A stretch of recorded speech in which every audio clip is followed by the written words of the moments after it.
안녕하세요, 여러분. This is our third lesson under the level 2 of Talk to Me in Korean. And this topic naman is about conjunctions. Okay, so by the way, let's read the introduction first.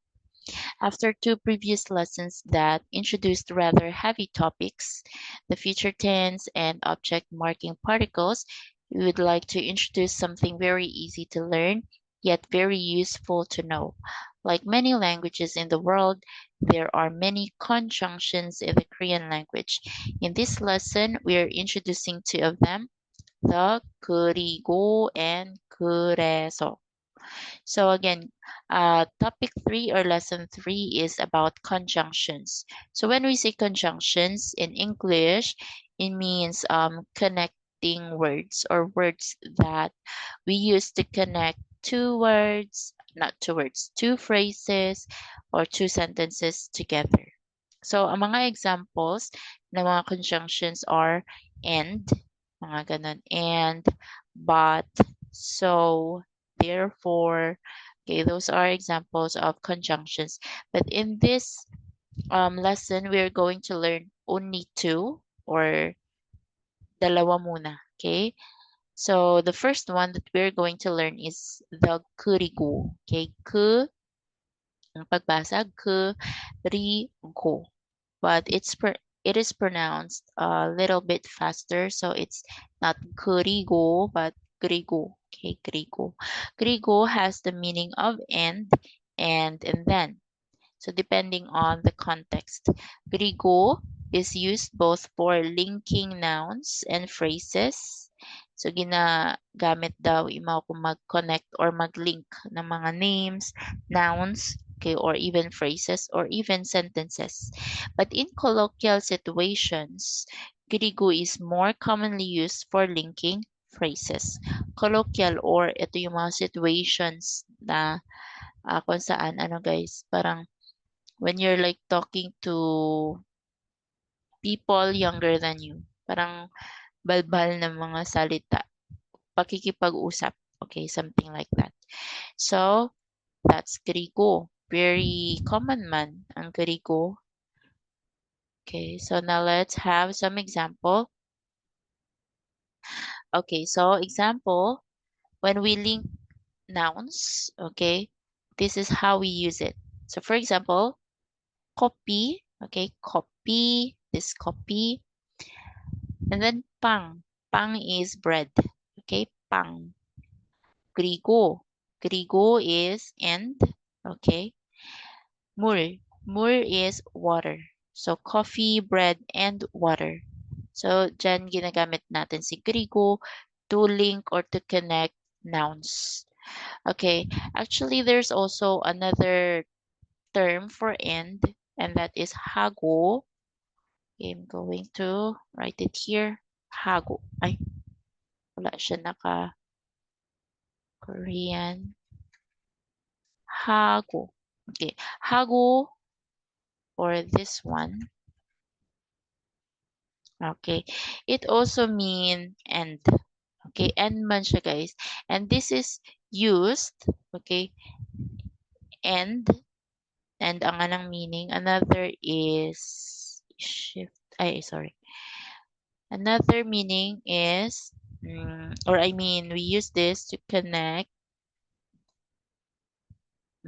list of words. Or ito kasi parang ano siya, parang linking particle. So ginagamit si Hago when we connect list of words. Kumbaga naga-enumerate. So same thing dito sa example, coffee, bread, and water. So sa case na to, if we want to use Hago, we say, okay, ito kaibutang. We say coffee, Hago, ayan, pang, grigo, mul. Okay? So, in this case, ginagamit lang guys si Hago. Wait lang, change ko lang ang color. Ginagamit natin si Hago when we are connecting or Yes, connecting list of words. Pero magkaiba si hago kay Grigo. Even they both mean end. Okay, pero ang pagkakaiba lang is, yun, pag nag-enumerate kita, si Grigo ginadugtong sa pinaka-last na nga, before kang last nga word.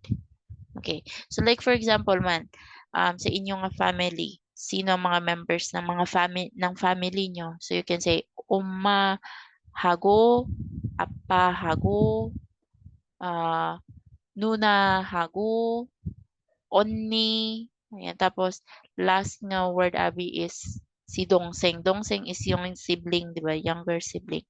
Yan. So onni hago, oppa, 그리고 동생. Okay, so kung anong last na word, doon ang ginagamit si Grigo. Okay? So, pag nag-enumerate kita ng mga nouns, so usually, ginagamit din yung hago. Okay? Pero pwede man nga wala na. Well, actually, depende sa inyo. Pero grammatically, uh, I mean, grammatically correct yung pag may hago kita nga ginagamit. Okay, so that's it. Next, also, wait lang. Okay, example, pag nagalink naman kita ng mga phrases.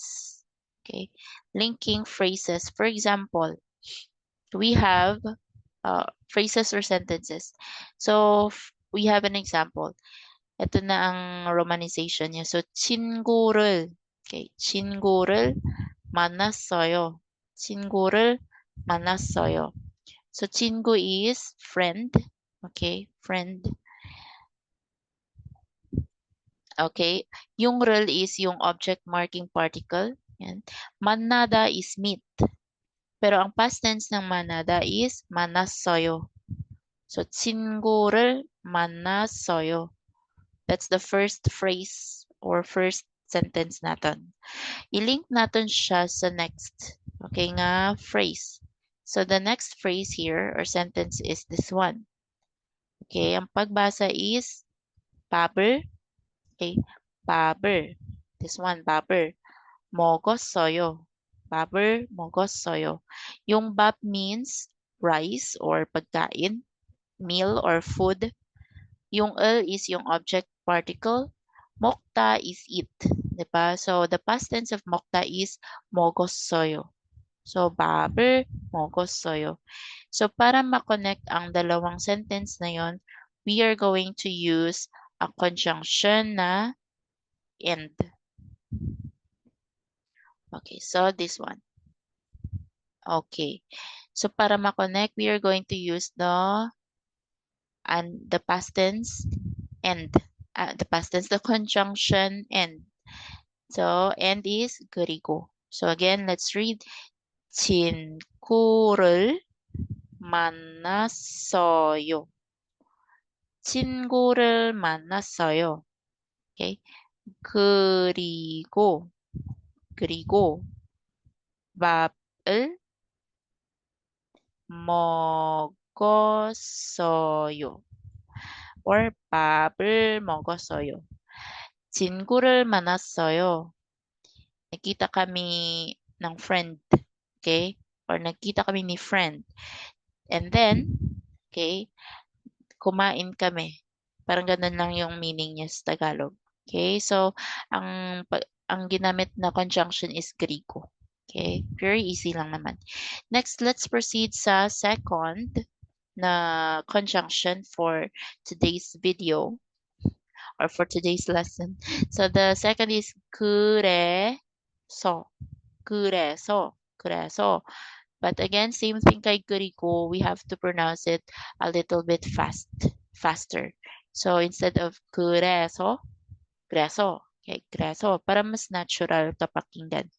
그래서 has the meaning of therefore or so. Okay, so just like in English, you can use this word between two sentences to show a logical relation between the two or more sentences. So, kumbaga, ano siya, parang positive, positive, negative, negative sentences. Like for example, I slept too late last night. So that's negative na. Natulog ako ng late kagabi. So, na-late ako sa school. So, both sentences are negative. Okay, so parang ano lang din siya, parang cause and effect. Yun, parang ganun siya. Okay, so greso. Greso. Okay, so we have some example sentences below and we're gonna have it. Okay, example. We're going to link, okay, two sentences. Same kanina. Sorry. Okay, so 오늘. Okay, this is 오늘. 비가 왔어요. Okay, so 오늘 비가 왔어요. 오늘 is today. Okay, 비가 오다 is to rain. Pero ang past tense ng 비가 오다 is 비가 왔어요. Okay, so 오늘 비가 왔어요. It means malakas yung ulan. Okay, ngayon, today. So malakas yung ulan ngayon. Okay, next. Next sentence. Okay, 집에. Okay, we have 집에 있었어요. 집에 있었어요. So the 집 means house or home. 있었어요 galing siya sa verb na 있다. 있다 meaning to have, to be, or may isa pa tong meaning guys. Pwede siya to have. Okay? Or to have. So ang past tense niya is, alam niyo yung isoyo, di ba? Because you are saying that isoyo pag present ka mo. Kasi nandyan ka mo. So, to have or to exist. Okay, pwede rin. It means you exist. Okay, so itta. Or, pag present tense si itta, nagiging isoyo.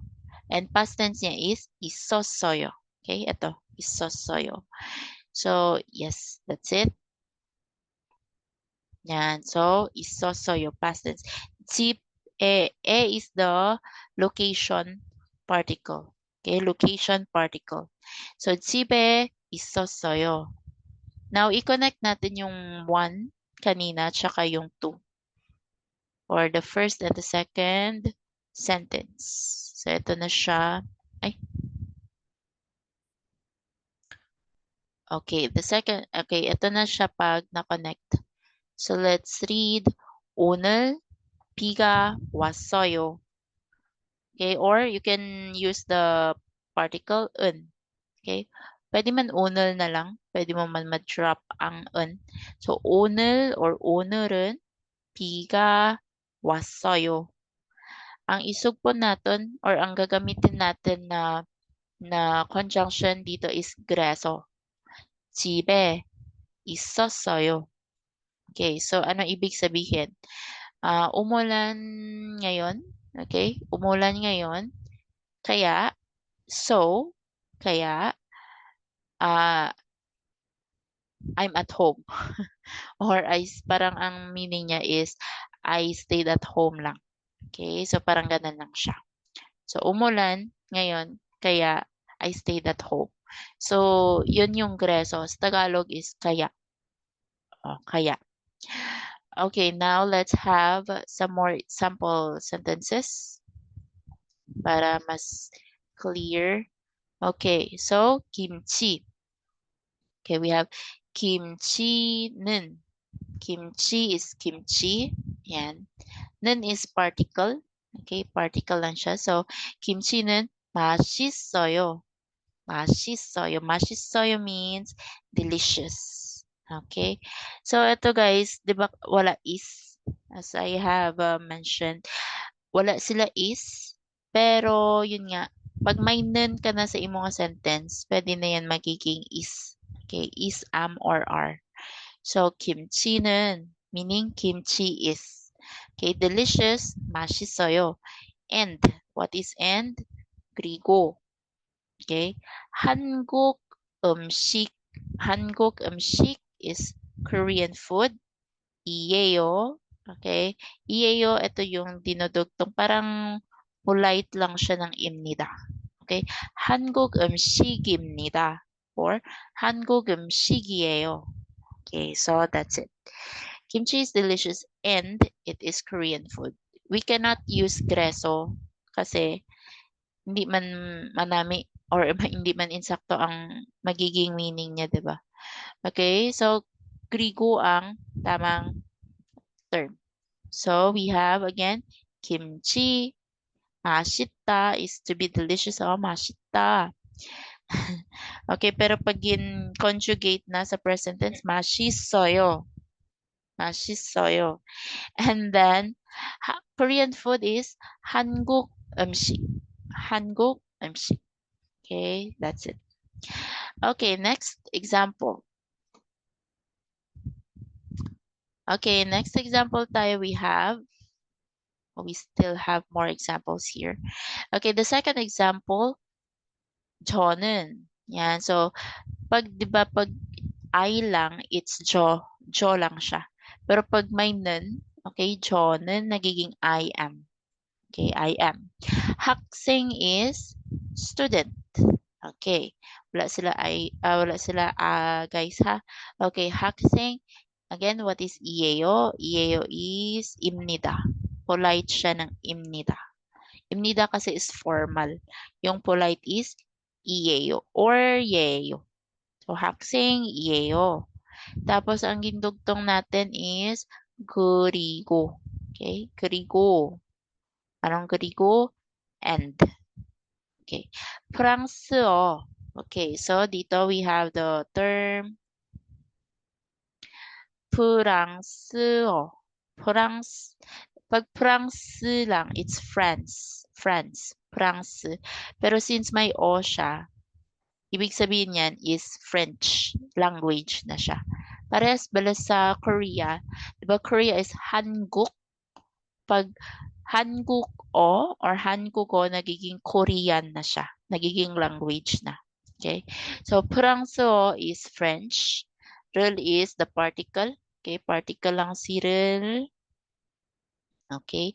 And then, 공부해요. 공부해요 is study. So, I'm a student, okay?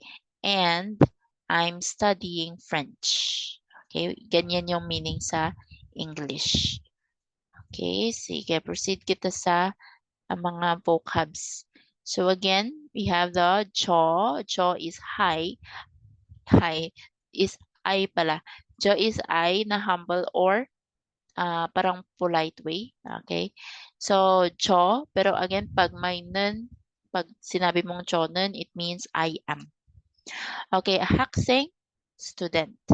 Purangso, it's language na French. And 공부해요, yung 공부해요 kanina. Yung 공부해요 kanina nanggaling kay, sorry, 공부하다, meaning study.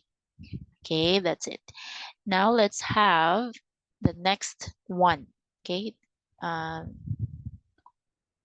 Okay, the third example is gereso na kita gereso.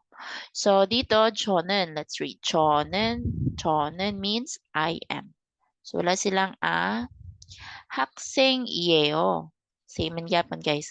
학생이에요. Pero dito, gereso na ang ating ginamit, hindi na Grigo. Kasi iba naman ang sugpon or iba naman yung kasunod na sentence. Kreso, so, okay, don pala is money. Don. Okay. Yung e dyan is particle lang. So, don opsoyo. Ano nga niyang opsoyo? Opsoyo means to not be, to not exist. Or in short, opsoyo means wala. Okay? It can also it can also mean nothing. Yung opta or opsoyo. So, don is money. Okay? So, don opsoyo or doni opsoyo. So, mga particles, pwede nyo na ma-drop if nabudlayan gid ka mo. Okay? So, okay lang man. Huwag nyo nang, pilitin. So, I'm a student. So I don't have money. And this is the reality. Okay? So, that's it. In this case, we use the greso, not grigo. Okay. Okay, now let's have the next example. This may be the last one. Okay. So, last example of this lesson, we have 김치는. 김치는, 김치는 meaning kimchi is 맛있어요. 맛있어요 means delicious. 그래서, okay, 그래서 meaning so. 김치를 많이 is many or marami. Okay, a lot of. Same to kanina sa adverb. 'Di ba? Nasabi ko kanina sa previous videos, adverb ginadugtong before ng okay, mga adverb, mga always, sometimes, yan, ginadugtong din sila guys before ng verb. So, yan, mauuna si object, tapos si adverb, tapos si verb. Kung may adverb ikaw. Kung wala ka adverb, edi object lang, tsaka verb. Okay?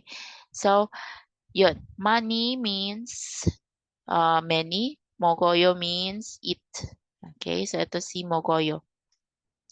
So, 김치는 맛있어요. It means kimchi is delicious. So, I eat a lot of kimchi. 김치를 많이 먹어요. 김치는 맛있어요. 그래서 김치를 많이 먹어요. Okay. So din yung best na idudugtong na conjunction dito. So, that's it. And here's your vocabs. Money, a lot, in quantity or frequency. And mokta means to eat.